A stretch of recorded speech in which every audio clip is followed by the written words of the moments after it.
Evening, everybody. Thanks very much for coming in. Hope you're all safe and well. We're actually starting bang on time tonight. We have Shelley with us, but our guest tonight is a lovely Jacqueline Dixon from Paranormal. See, last night, my words all went to buggery last night, I know. Paranormal. Paranormal pa. Yeah, that's thank you very much for that, dog. You want the pen to do the live? No, I've got my own. It's fine. So Jackie is well, I'll let you tell me about yourself, Jackie. Been doing sort of like first paranormal event I did was 2004 after I used to watch Most Haunted. Thought I'd find out what it's all about. Something up close and personal happened to me within the last 5 years, which actually made me know that sort of something existed, which I couldn't deny because I'd even lived in a haunted pub and actually ignored the fact that, things happened and just yeah, okay, whatever. And now I sort of, since something crazy happened, I sort of want to do it every week. I want to find out more. And basically I want to work with different people and different energies. That's a good thing I find with paranormal. The amount of people that you meet. I mean, since we started, we've met loads of different people, also yourself included. And it's good to share everybody's experiences and wisdom and all that kind of stuff, because that's basically how we learn.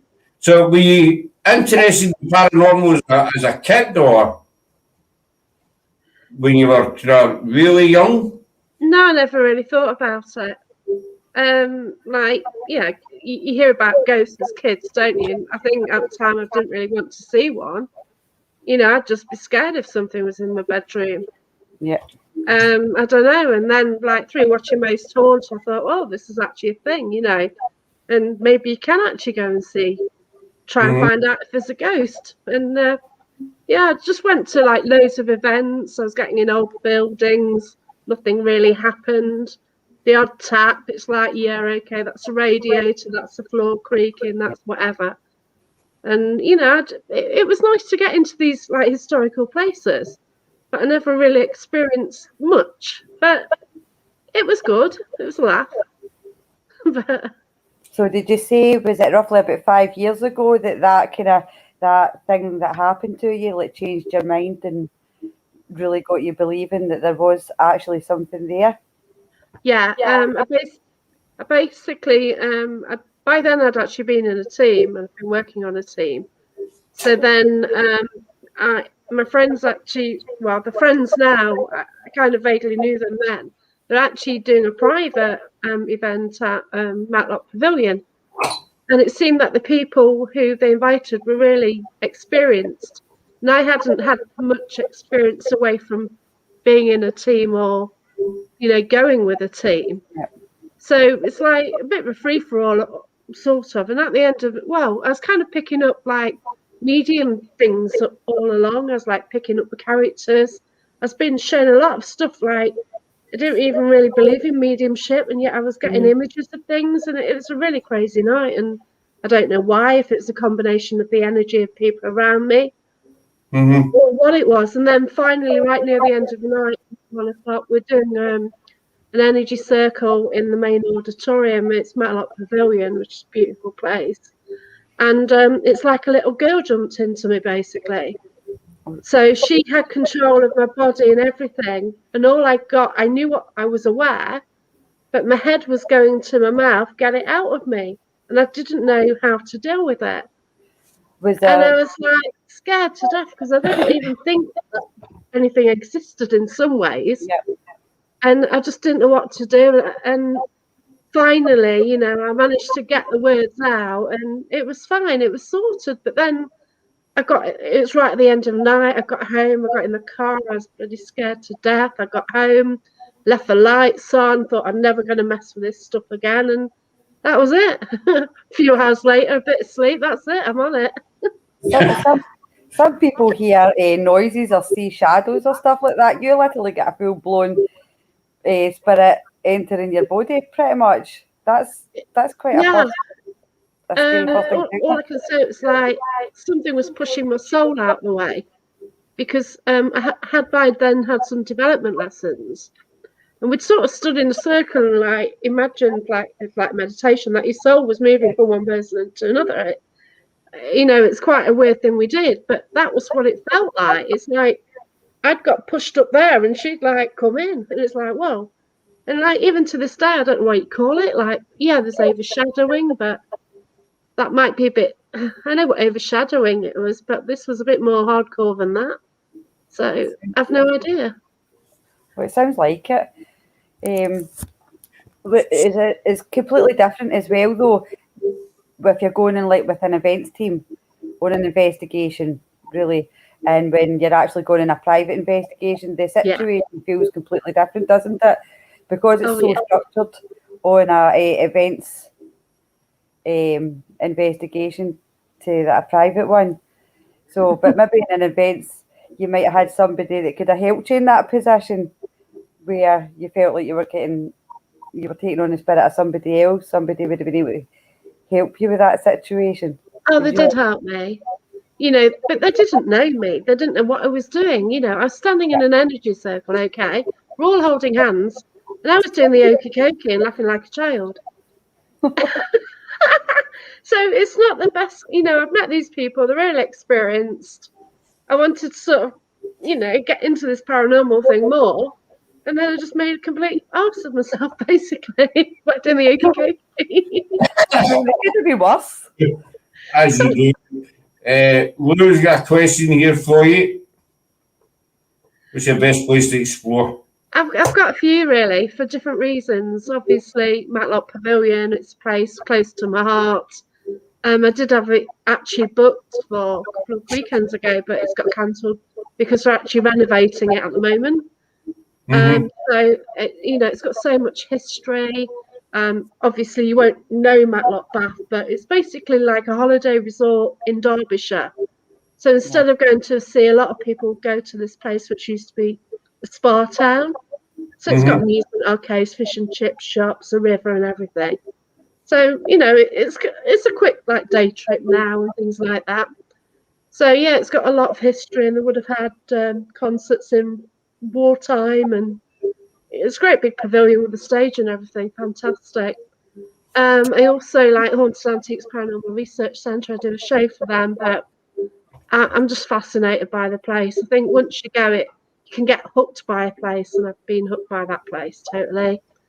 And then Robin Hood Experience is local to me, and it turns out that with past life regression, I actually lived there. So yeah, so it's quite. I need to get back now to find out more about that. And there's a spirit who lives there who I've actually encountered in 3 of the locations in the city of Nottingham. So it's quite interesting place. Come back to the. Sorry, Scott, on you go. Do you feel drawn to that project? Is actually, Exactly. You feel drawn? Yeah, definitely. It was actually my first. Well, it's the first time I actually had a conversation with spirits, sort of on the mediumship way. So basically, once again, it was sort of a private. It's just me and 3 people. The person who'd organised it had gone and just left me with 3 people I didn't particularly know. We went down to this cave bit, and I actually started talking medium way to this little girl, and one of the people with me had a pendulum, and she's just confirming all the information. So, it's just brilliant what I found. I found out that she used to get locked in the cellar because she cried, and she cried because her dad upset her mum. And it turns out that her dad pushed her mum down the stairs and killed her. So I found out all this from the little girl. Then about 4 months later, I actually went to an event there. And apparently it was quite lively. Then as soon as I set foot on the stairs, there's this bloke stomping about. And there's no activity. It's as flat as anything. 5 a.m. in the morning, when we're due to leave at 6, I sort of called out and says to a gentleman outside, I said, "Are you this girl's dad?" And that was it. All hell broke loose. And, you know, the activity started and everything. So he was annoyed because I'd been there. But then, amazing, isn't it? And you'd been in contact with his daughter, obviously, because you've, like, Yeah. So what Scott was saying, like, that's quite fascinating. But the way Scott says it about the Robin Hood experience, we've had these conversations just recently about being drawn to a certain place, and it can take you back to maybe like a past life. And I think that was what I was going to ask you there, but Scott's already kind of asked you the same thing. That, like, if you're drawn to a place, if you feel that you've got this connection that you want to go to a place, that it is possible that it could be coming from like a past life. Yeah, I have had my past life done, and it turned out I was from there. Right, as I mentioned, I was actually I lived virtually there, and as a peasant, as a fruit seller in the 1200s, and I actually got killed by a knight returning from the Crusades. So one of the Richard I lot came back to Nottingham Castle. They came in, swiped the swords, and that was it. I was beheaded. So that's my past life regression, one of them anyway.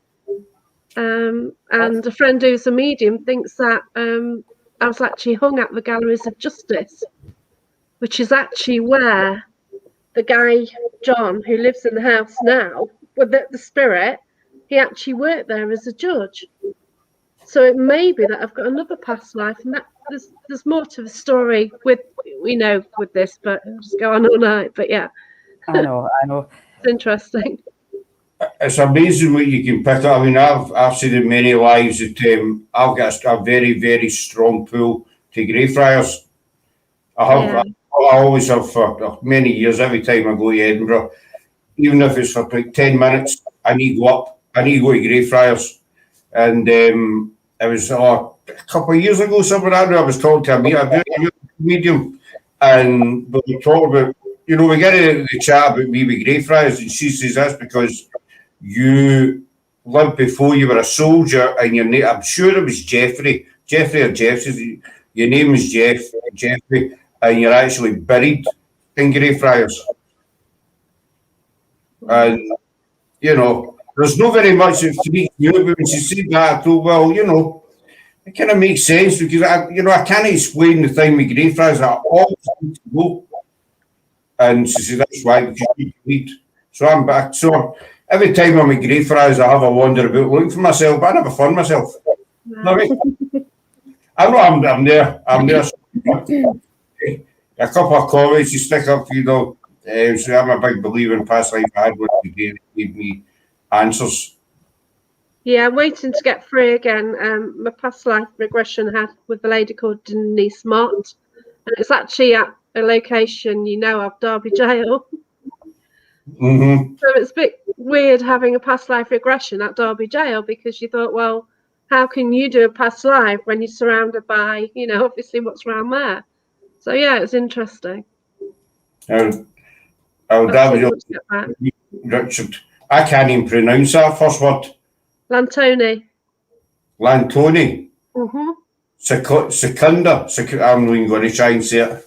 I'll let you say it, Jackie. I've been to Lantoni Priory, which isn't in Gloucester. Home. We just Lou was saying she'd one a day and it gave her answers. I think it's good when you get answers, because I think if you've got a really strong pull to somewhere and you don't have a clue why, because obviously I'm from Glasgow and Greyfriars is in Edinburgh, so it wasn't exactly around the corner, and that gave me answers. So I get what Lou's saying. Thanks, Lou. Go on, Scott. She said, I gave it a go. I might have got the word wrong. My English isn't. I speak Scottish, so my English isn't great. I know. I'm in trouble. Need subtitles, mate. I meant to say that to you, Jackie, before we come on. Sometimes during lives, my speech tends to speed up. That's right. Patty Negri, she has a really hard time understanding me. One night with Patty and Charlotte Underwood on, and Charlotte had to interpret from me to Patty. translate. It's funny. And you know, it's lovely, bless her. She was, she just sat, and I can always tell when she can't understand me because she just sits there and stares at the camera. She does. You know, and you can see she's trying to put the words together what I actually said. Lucy, she's a Scottish translator for you. I was a child witch who got burned and tortured and came back as a black witch who put a curse on people. Don't mess with me. That's quite a strong. Yeah, that's the story that Lois has got through today, which is absolutely amazing. That's quite a strong past life. Yeah. Stay on her good side then. Yeah, I know, I've been warned, haven't I? Don't upset that lady. So you do, also you do your own investigations and you do events for those investigations. Would you prefer, see, I've never actually been to an event, you know, and done the whole investigation kind of thing. Do you think it's better just going off yourself or, you know, in with some kind of event? Well, it depends on the event company. Different, you get, you know, I'm friends with people who run the large events companies. They're great, you know, they have quite a few people there, all sort of levels of experience. And you sort of go in groups and then you'll do, you know, all together you'll have to do something, then something else. But I kind of like to do my own thing now. Yep. I tend to, well, I've started booking locations. I booked Haunted Antiques about 3-4 times this year. I can't help myself. And I've just invited different people along, basically. Started off last year, I booked it twice, and I got people like Gary Fields, Mark Dudley, and just different people from different areas just came along. I've got Brian Holloway coming to an event, hopefully in sort of November time as well.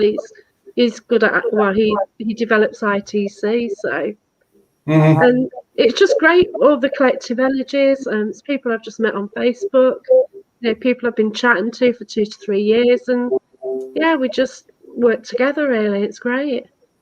Justin's part of your English team. Unfortunately, I'm only kidding, buddy. Justin's part of your English team. Depends on who you're with and the group of people. Sometimes you better go do your own thing. Yeah, that's it. Just too busy at the events as well. There'd be too many people, I feel. That's right. Sometimes, you know, and because there's only so many the team members that have got to look after the people that's going on the events, you know, that's their priority, to make sure that they stay safe and stuff like that. So it's still really good though to do events. I've been in a couple and I've really enjoyed it. We did the overnight at the Nidra Street Vaults with the old Reiki tours. Oh, wow. It was amazing, and to be fair, it wasn't that scary for me. I thought I'd have been a lot more terrified, to be honest. But we did the overnight in there, and we did a thing at Coates Memorial, and they both were totally different. One was more commercialised, the other one was the overnight was more. It was quieter. There wasn't as many people. Yeah. So you were allowed to kind of just have a wee bit more freedom. But again, you're split into groups and you're kind of doing what they want you to do. But on your own, you can kind of please yourself, really. And it's a lot quieter as well, I think. Yeah, it is different. But I kind of go on the events to get into a location, basically. But then at the same time, like most of it, I'm kind of sitting in a corner rolling my eyes thinking, well, I'm just trying to connect sort of mediumship-wise. I just try and take myself away from what's going on in front of me because I'm not really interested in what they're doing. But, you know, it gets, I'm sorry, but it gets me into a location, doesn't it? You know, sometimes I'll do things or, you know, if it's people I know, like often now if I go on a local event, I know the people there. Yeah. So straight away you're working with them and that's it, you know, it's all good. But I do go to places on my own, and if it's like a bunch of strangers and people who are like laughing at because it's dark, or wanting a torch on all night, then it, you know, it doesn't quite do it for me. No. So do you get at the back of the queue the back of the crowd events, and then once somebody's in the door, you kind of just disappear. And then No, because building. you can't tend to do that on a lot of the organised events. That's the problem. We had Mark Edgerton on a couple of weeks. He's coming back next week, and I'm going down in September to stay with him. We're going to hinge. I cannot say this word either. Hinging Brook House. All right, yeah. We're going there, and what he said, he's done a few events, and he says if you get an event and there's like 30 people, and it says it's impossible to carry out an investigation with 30 people, because usually just say, Jackie, some want the torches left on and others are going, and he says you cannot do it. He always says around about maybe 15 is a manageable number for an event. Any more than that, then it tends to go a bit haywire. Yeah. In some ways, the rule of 6 has actually helped. I shouldn't say that. But, I went with East Anglia Paranormal, and there were just 3 of us in a group. So the guy in the team, who's Mark Dudley, is a friend anyway, and myself and a girl who I know. So that was brilliant, because it was like a private. Mm-hmm. We went in and we were all experienced, and we went to see what we could get. And it's a crazy night, we all got like, I felt really sick at one stage because of the energies from something. Mark kept sort of changing into a monk. It looked like a monk was over him, and then there's something walking on the carpet right next door to me. It's like astroturf, and you could hear something walking right next door. I know that. How do I know that? Is Mark in Para-Unity? No, he isn't. He was, but he isn't. I know that. I know the name Mark Dudley. I think I've spoke to him. Yeah. I think I've spoke to him in the past because the name sounds really familiar. Yeah, Mark does a few groups, so yeah, Mark's brilliant. Lois helps me on Paranormal Path, and Lois is brilliant, and I think we sort of admin on another group together as well.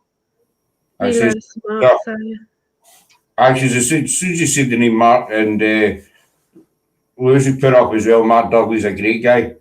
I'll come back to me. Sometimes you get a name and you think, I know that name or I know that face, and it might be 3 months later down the line, and it suddenly pops into your head when you're watching Corey or something. You suddenly remember for no random reason.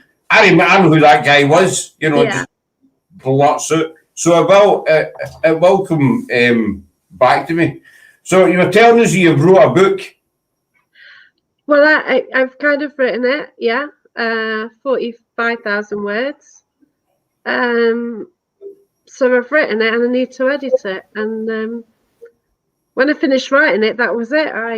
That's as far as it's got. I need to sort that out this year. I meant to get it out in June, in all fairness. I meant to get it out for solstice, but I didn't. I've kind of been busy since the lockdown. We got more freedom. I've been busy since the 21st of May. So I don't know. I need to sort it out. That's the same as up here since we get kind of released. We've been out quite a few times. The first day the travel ban get lifted, we went to Edinburgh. And we've been to Edinburgh hundreds of times, but it felt like we were going on holiday. We're buzzing to get to Edinburgh because we hadn't been in about a year, and you feel like you just So we've been out quite a bit, but I think everybody's the same because all this last year or so has been quite horrific for everybody basically, and it's affected a lot of people in different kind of ways. Do you, when you go in there, I've watched a couple of investigations and they're really good. Sometimes, but I do have a bone to pick with, I must say. Go for it. I put in comments, they don't pop up to about 20 minutes later. Yeah, that's right. and you see them near the end of your life, I'll be saying hello when I've been in there since the start of it or something. God bless you. Yeah, taking away, hello, So, do you have a kind of routine that you stick to with investigations, or do you kind of change it about? Just blag it, whatever. Like it. When I was determined, like my first investigation was the 21st of May. I've managed to get Haunted Antiques for the opening Friday. That's the first time that we released from lockdown. Mm-hmm. And oh god, we had to have 6, and that was it. But I'd written all these things down, what I was going to do, and then you just go, and it's like, oh no, and then I was like so happy to be there. I was like talking to everyone, so just great to be with people again. But we know we did do a lot, and we got a lot of evidence, and yeah, it's just brilliant. I totally agree with you. It was great just to be able to get out and mix with people again. Yeah. So the things we kind of took for granted before, lockdown and everything, and that's when you realise how much you actually missed it. Now, you were in Whitby Bay about 2 weeks ago, was it now? 2 or 3 weeks ago? Yeah. And you seemed to have quite a good time. Yeah, it's brilliant. So basically, my friend works at Derby Jail, and she organised a birthday trip with a gentleman, called Richard Felix. I've heard of him. I'm not sure. I thought you might do, yeah. So, Name's familiar. I got there on Friday night and kind of met up with him. We had fish and chips near the bandstand in Whitby, and had some drinks after, so it's all good, yeah. Good night. And then the next night, well, I could have met him during the day, but I was just pottering around myself, really. But then sort of night time, he did these sort of places around Whitby. And then we went to the pub again afterwards, so that was all good as well, yeah. So the pub won it then, and then the pub came out trumps. Oh, it's crowded. Oh, it's horrible, in all fairness. It was rather crowded, and yeah, they let us in, which when there's a group of 20-ish, God. they let us sit outside, so that was good. Because that's I know together and what have you as well. I watched what's his name again? Felix, Richard. Yeah. I like him. I watched he was giving a tour, and hi Kathy. It was really interesting. He's really easy to listen to. Do you find that?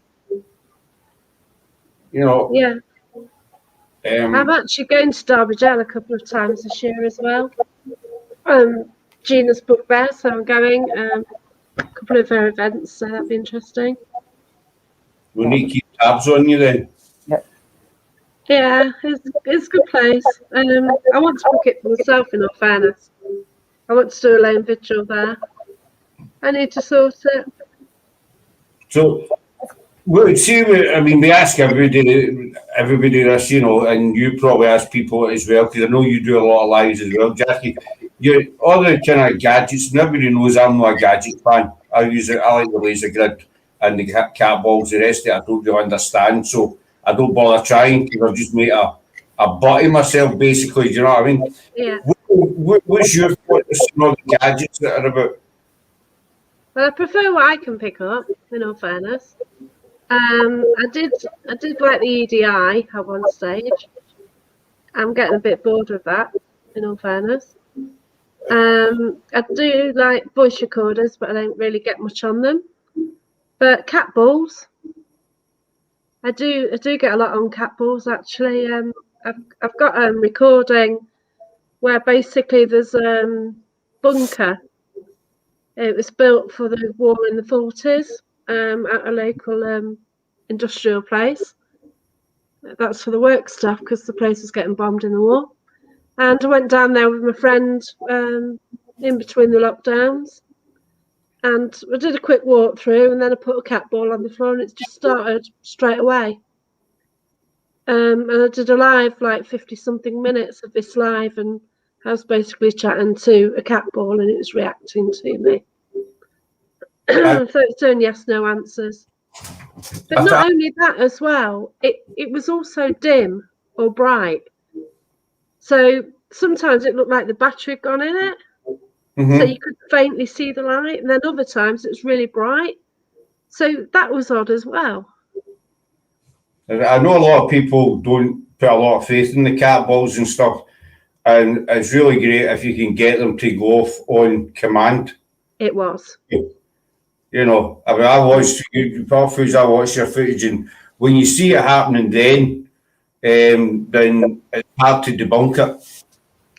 Yeah, my friend didn't really believe in paranormal, but that's like, because she was local and I couldn't actually travel really, so we just kind of met up and we did this, and she didn't really believe. She was quite surprised. Like, even in the video, I said, right, okay, this girl's a skeptic. What do you think happened then? You know, can you explain it? And she couldn't.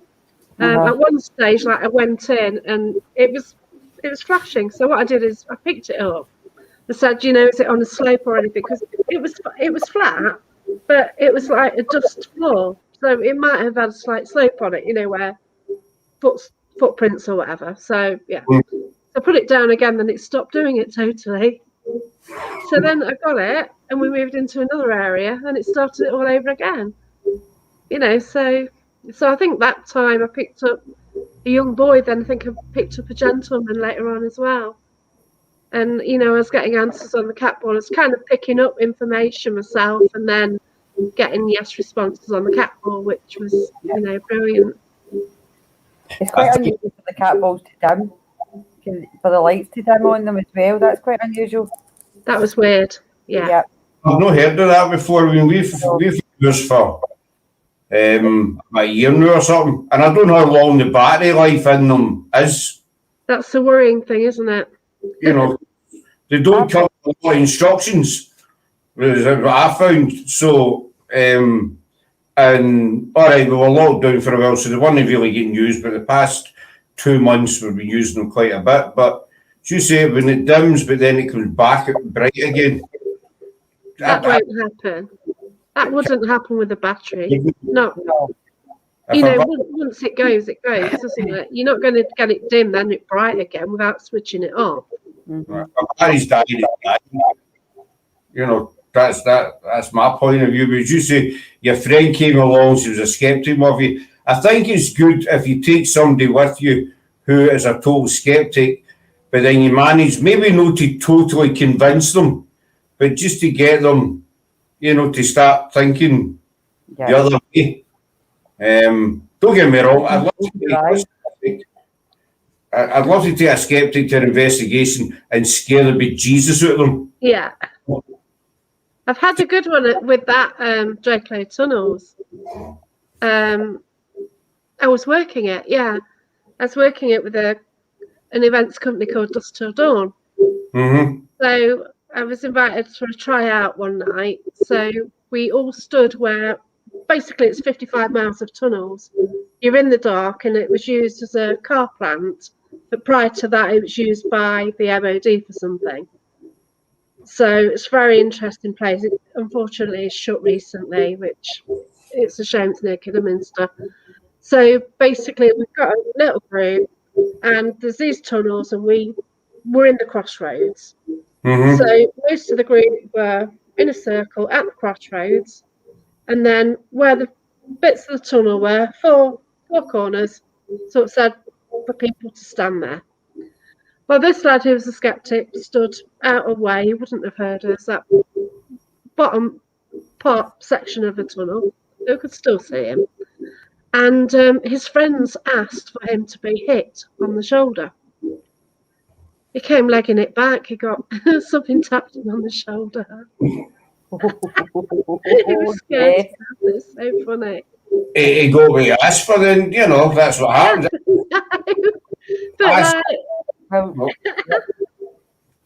we actually came, Joe's one of the Irish team as well. She was up a couple of months ago when we were in Edinburgh, and she came, we stayed in Kilmarnock, and there's an old power station down where near Shelley stays.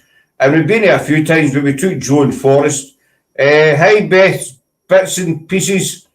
Thanks for coming in, doll. So we took Forrest, Joe, and our brother came. And, you know, he was giving it, you know, I don't believe in it, or it's all a load of crap, basically. I mean, and this place, we've got videos up at this place, is just totally derelict. And there's there's 3 floors. We were doing the middle floor, and he says that he saw a male figure over the back corner, and it totally freaked him out, you know.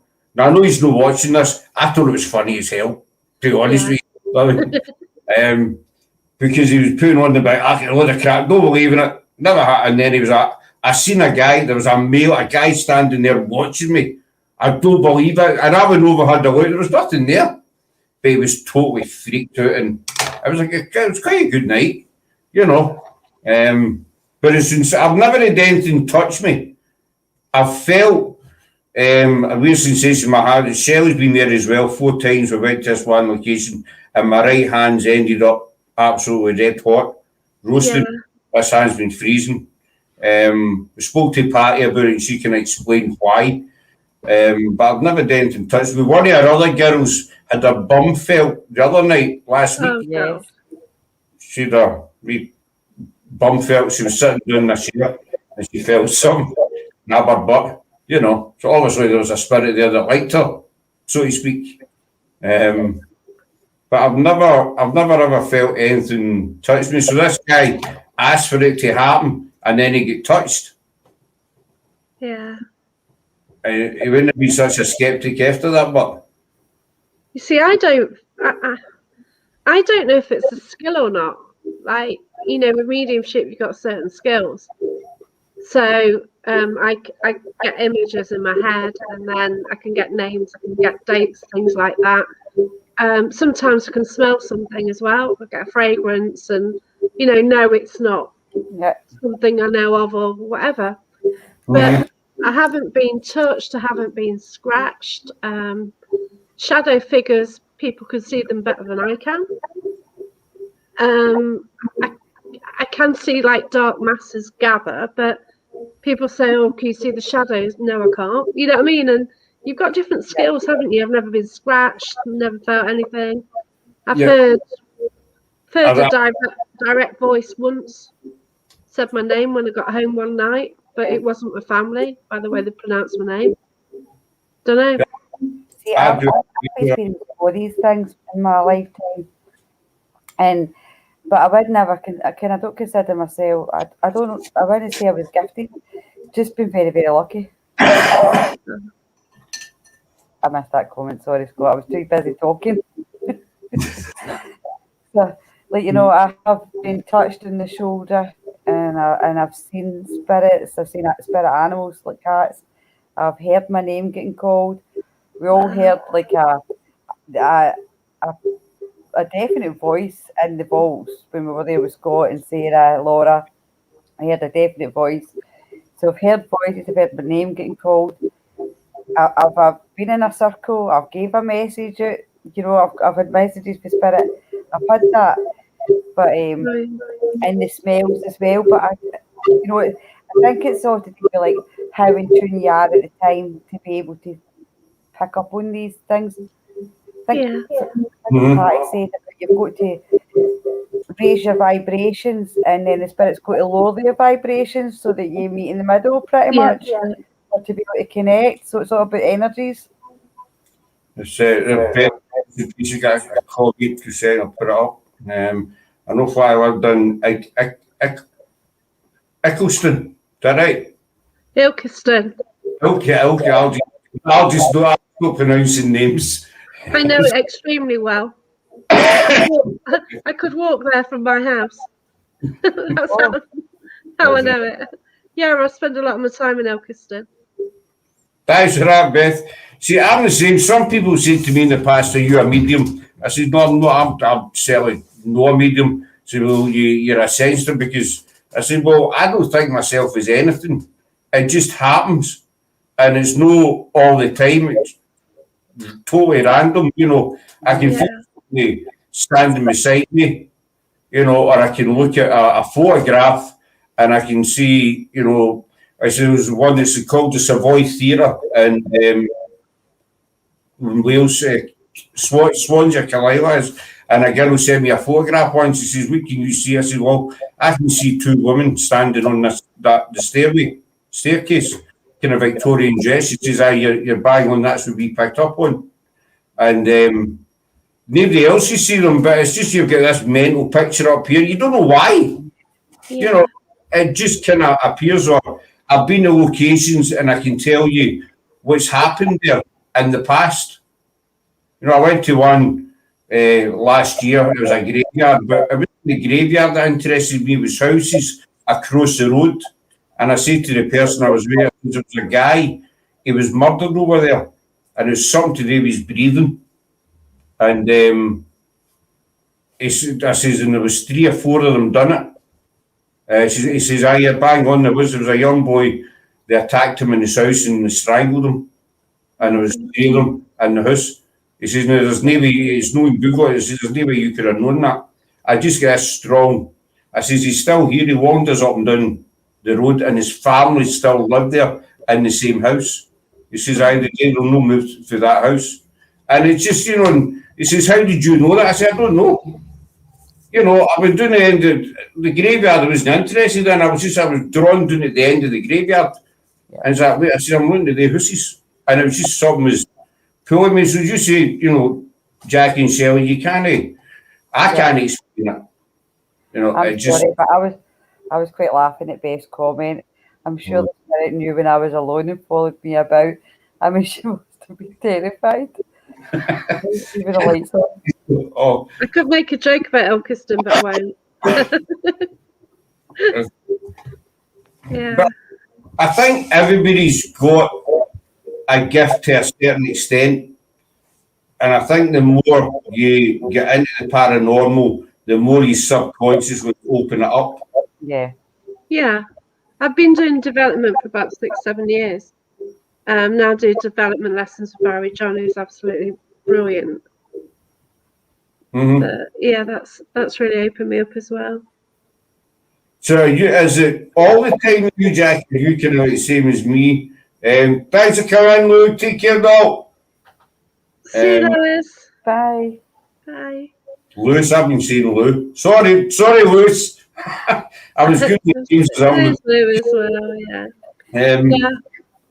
I don't know. I don't know. I think I turn it off in a way, because in my house I don't pick anything up. But there's stuff happening around me all the time. I don't pay attention to it. Mm-hmm. Like I hear a bang or something, I just ignore it. That's fine. But yeah, on events, I want to pick things up, and I don't know. I don't know what it is. I can do a reading if I want to, but I'm not into bringing people's loved ones through. I can do it, but I'd rather go on an event and pick things up from a paranormal, perspective. Yeah. Mm-hmm. Because if you pick things up about what people, for people, and then they can start crying because you've really, and it's good for them to get the messages through, but it's like, oh God, no, I've made you cry. It's awkward, You feel kind of guilt. I've never picked up with any loved ones or anybody's kind of loved ones, but it's a kind of minefield that would be, I think, in case you thought you picked up on somebody and you kind of maybe got it wrong or something, mm-hmm. and you upset the other person. Do you know what I mean? You don't dabble with it. It's one of those. It does have major effects on people, and also some people want to hear from a loved one so much. Yeah. And there's these people going around who are just like come out with things, and you've just got to be so careful, because it's a counselling side as well that we need sometimes, isn't it? Of course, it is. And you just look going towards mediums, and people might not be mediums, and it's sad. we were talking briefly about that last night. You know, anybody can turn around and say, I'm a medium. You know. Yeah. And unfortunately, as you say, you know, if you lose somebody, and the first thing you want to know is if they're okay. So That's somebody pops out of thin air and says, "Look, I'm a medium. I can help you." I think it's a natural human, "Hi, Sammy," reaction that you're going to just say, right, you're going to go to them, and they can fill you with anything, any crap they want. And it's unfortunate that these people are out there and they do kind of prey on, you know, Vulnerable, basically. that's the word I was looking for, Shelley. Thank you, my dear. Vulnerable people who maybe just lost a mum, a dad, a partner, you know. That's it. And as you say, you don't. I wouldn't dabble with it. No. Because, you know, you're playing with people's feelings, and then you get these mediums that will charge you for it as well. I think that's fine if they're experienced. Yeah. There's some really good mediums out there. And they're giving up their time. They get insurance. They're running a business. And if they're genuine people, I have friends with some of them as well. So, that have had readings, have paid for readings. Yeah. You hit certain crossroads, and some can actually tell you what your future's going to be. To some degree. And you just got to check and find out what people say. Really, go on other people's word. That's right. It's all word of mouth. If you can get if you've got a good reputation, then people are going to keep coming. That's right. Yeah. So, as if a loved one wanted to speak to you, they would make themselves known. Not necessarily, because you might not be able to pick it up, because some people want to hear so much from the family, they might not see it when it's in front of the face. You see, I would always thinking along the lines of, you might notice these things in the house maybe being moved or something. Yeah, feathers, things like that. Or things like that. That could indicate that maybe your dad's still trying to tell you I'm still here. So he moves a wee ornament or whatever. Yeah. That's the way I would look at it. I had an issue with my sister, because I think my sister was more in tune than I actually am. And I've had lessons, but she's in massive denial. And we lost our mum, and for some reason, me and her decided to go and see our dad one day. It was on the anniversary of Mum's passing. Mm-hmm. And we knew we had to go and see Dad. We didn't know Dad would make the night, but he was ill, but not to that extent. And I sort of said, Mum's here. And she says, well, no, she ain't. I said, well, if you asked her a sign, and she said, well, yeah. And then I saw a feather directly under his chair. And she was like, she wouldn't accept anything. But I just looked, and then instantly, there's a feather, and it was just fantastic. Mm-hmm. And then I did have a reading from my friend, who is a well-known medium. And because he was communicating with my mum, I sort of said, well, will my mum come through to my sister one day? And he said, yeah, she'll come through on a special occasion for you. Because I think I've done this mediumship really to try and get Mum through to my sister. I think this is my motivation for it, and also the paranormal as well. It's a weird way of doing it, but hey ho. Mm. And it was some anniversary. Oh, it's Christmas Eve, that was it. My sister had passed me a carry bag full of presents. So we'd open them, sat there chatting for ages. Then I sort of asked for Mum to move the bag, and the bag moved and rattled then.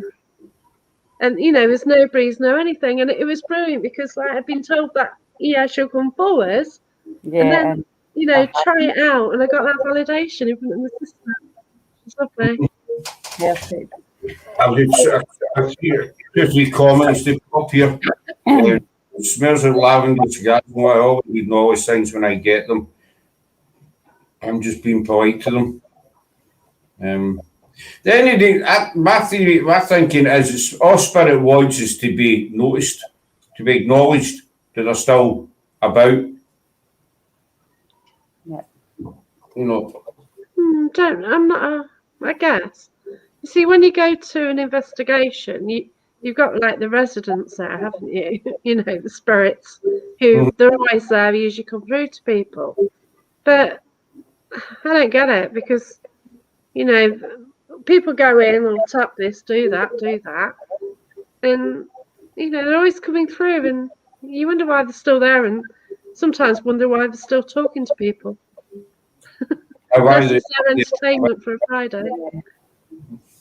Yeah. My new clippers took a walk along Chester drawers. They went a good 6 inches in front of myself and my daughter. Fantastic. And that was something to see. That, you know, Robbie's saying, I had to stop people asking to talk to their loved ones. It can become overwhelming because they can't accept something. Spirits don't want certain family members to contact them. They want to be left alone. Yeah, that's it. They do want specific people, and you know the specific person they want doesn't always come through. I did a reading for a friend, but I won't give anything that I know to that person. She really wanted her mum to come through, but the female I brought through was actually her husband's mum. And I got so much information. You know, I think I got the name. I got specific information, which actually tied it up to her husband's mum rather than her mum. It's like, well, you know, this is it. This is who's come through. You know, so it is, isn't it? Kind of good. I remember I used to go to Spiritual Church in Glasgow every Sunday religiously, and one week there was a medium used to come in maybe once a month. She was really, really good, this woman. And I always remember one Sunday I went and she was saying that she'd about, you know, X amount of spirits here, and we're all wanting to talk to different people in the audience, and she couldn't fit them all in. You know, and I never actually understood that kind of thing, but it's time and on I started to, the way she compared it to was like a waiting room. They're all coming into a waiting room and they're all waiting and they want to talk to Jimmy or Johnny or, you know, whoever. And just what you're saying now, they don't want to talk to certain people. She said she actually did say that. That's what made me remember it. She says they don't want to talk to you, they want to talk to somebody else. Yeah. And it was really really interesting. See, this woman was spot on. You know what I mean? It's the mediumship is kind of 50-50, but this woman was there once a month and stuff. I always remember, it's quite sad. I don't cry very much, you know, but there's one night I went and this woman, she came down off the stage and she went over this girl. Well, she may be in her late 20s and she said, I'm holding a little girl and she's telling me that her back's fine now. She showed me she was all curled up, but now she's showing me that she's totally fine and she's saying she can walk straight. It turned out this woman in the audience had a wee girl with spina bifida and it passed away. Oh, bless. And the whole place, you could feel the whole atmosphere in the whole place just kind of went, you know, that kind of silent feeling. Yeah. And the last ended up getting up and giving the medium a big hug, you know, the two of them just kind of burst into tears, you know. And that's one of the things that convinced me. Robbie, no bother, I'll drop you a wee PM later on, buddy. About this woman, that she was absolutely spot on. So it does have its good side. You know, if you can bring that wee bit of joy to it as a parent. I mean, I lost a daughter, so I know how it feels. But to a parent that's lost a wee one, then that's the good side of it. But then, as you see, the other side is you've got these, you know, scallywags, whatever you want to call them, that are just cash in on people. You know what I mean? Well, there's a lot on Facebook, aren't there? You know, and I don't know. So of all the places, we asked this as well, Jackie, of all the places in the world, where would you like to go to investigate? Queen Mary, because my dad actually worked in the engine room there when it was actually out at sea. So it's always fascinated me. Oh, yeah. Also, the Mayan pyramids, Chichen Itza, Ishmael. I'd love to go and see those. I'd love to investigate those. I have been. And when you wonder about, earlier you said about a certain place that you feel that you belong. Yeah. I kind of feel that I belong in Mexico. Mexico? Yeah, in the Yucatan Peninsula. Have you got any relations? No, nothing. No, nothing. Nothing at all? It's just that was something about those pyramids, about the culture, about the country. I went on holiday there for a fortnight. I came back, and for the whole year, I kind of felt that I didn't belong in this country, and I needed to get back to Mexico. I just was struggling to live my life because I just felt I was in the wrong country all of a sudden, and I don't get it. I don't know if it's the first time because I've done a transatlantic flight. First time I've been out of Europe because, it's quite a special holiday. I don't know what it was. But yeah, there's something about it. Clearly something telling you just to stay there. You never know what could have happened, it could have been a whole different road that your life could have took, basically, as well, being there. Yeah, it got me into archaeology, and I wanted to be an archaeologist, but, it's late then to do that because they've actually reconstructed the pyramids because a lot of the buildings out there, they're reclaimed by the jungle. So they've had various people in and trying to rebuild things, and they put the stones in the wrong way.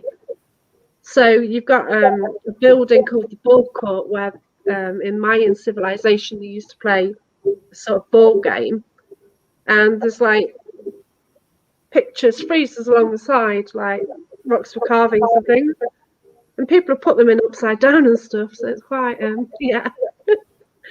They didn't put the jigsaw back together correctly. Yeah, that's big in place. That's sad. I'd love to get you together with Charlotte in the same panel. I think it'd be quite interesting. You and Charlotte. Yeah, all good. What are you doing? What do you think, Shelley? Oh, definitely. I think. So if I can set up, Jackie, would you come back and see us? Yeah, fine. Yeah. I think you and Charlotte, Cheers. famously. I'm just trying to do so. I've got a pad. I tell everybody, I keep a pad beside my desk, and everything is in the pad. I've got one because I did training with work today, and I'm sitting at my desk where I do work. I'm not. I say I'm not the only one that does it. I'm not the only one with a pad and pen. Excellent. I thought I was the only freak, but I'm not. Excellent. That's made my night. I did training today. That's all. I had to do a training course for work. So I had to, even though I switched my picture off and my voice, so I sat there participating, and I got my pad and pencil ready. I need to write everything down. See if I didn't write it down, I would totally, it'd be out of my mind within about half an hour. How many pads have you got, Scott? What? How many pads have you got? Some. Some. You got a few. He needs it for this pilot building. I've got 9. I started off with one, obviously. I've got 9 different pads. I mean, it's quite. I'm not addicted to writing pads, by the way. It's not a fake or anything like that. Nothing like that. Because I've got 9 different writing pads and a blue and a black folder. Kathy has a book and a pen. Well, I mean, so there you go. I'm not the only freaky one. Well, if you must know, right, the reason I bought this, I actually bought a 4-pack of pads, so that when I did my first event, 21st of May after lockdown, I was going to send people round in, ones or twos, writing what they got in each room down on the pad, and then compare notes. But They never got out of the packet that day. That's a good idea, that actually, isn't it? That's quite a good idea. I was just too excited to be there, to finally get out, in a location, one of my favourites, with friends. Mm-hmm. And I was with the Wandering Spirits and Chris Wilcox. So it's brilliant, because I just got to sort of start working with them, and then the lockdown came on. So we just met, and you kind of talk, thrown apart, and then the first investigation, wow, was like meeting up again. It's brilliant. But yeah. Because we started out just before lockdown happened, but just you're talking getting people right down. Mark Edgerton, so yeah, he's done quite a few events, and what he usually does is he'll get a group, say there's 20 people, and he'll split them into 2 groups of 10 and send them in opposite directions to the building, and then an hour later they'll take a break, but these 2 groups won't meet, and then he'll swap them round for another hour, and then he brings them together, and then they compare with each group is picked up with either side of the building. Yeah. I tend to keep groups to 5, including me, or it did get up to 10 on Saturday, but now it's down to 8, which is good. So there's only 8 of us, so yeah. Well, we're starting events in, I'm hoping to start them around about end of August, beginning of July. See, the night it's this heat, it's no good. End of August, beginning of September, I think it is. We're hoping to start. We've got 4 a short list of 4 venues that we're going to be looking at so far. We're hoping to have them up and running end of August. So if you're free, you'll be able to come along and be guest of honour if you want, Jackie. I'm heading up Scotland in September. Fantastic. First 2 weeks of September. Well, That's good, Sky. Yeah. You need to stop off on your way to Skye. Yeah, cool, will do.